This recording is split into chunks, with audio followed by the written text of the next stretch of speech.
At times, you may feel like your 40 hours per week, or your 72 hours per week, or your 24 hours per day are simply not enough time. One of the reasons you may feel that way is because of time robbers. Time robbers are exactly what the name implies. They are events, situations, or circumstances that take time away from you. Everyone is affected by time robbers in various situations. All time robbers fit into one of two categories.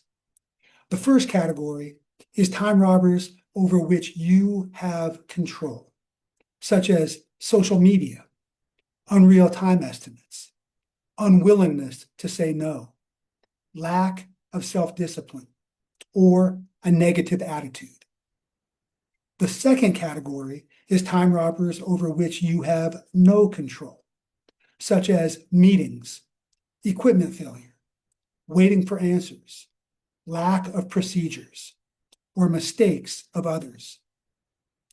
It is important to recognize the difference between the time robbers over which you have control and the time robbers over which you have no control, so that you can exercise the control you have over some time robbers in order to minimize or eliminate them, and so that you can better accommodate the time robbers over which you have no control, which will help you to manage your time and remain productive.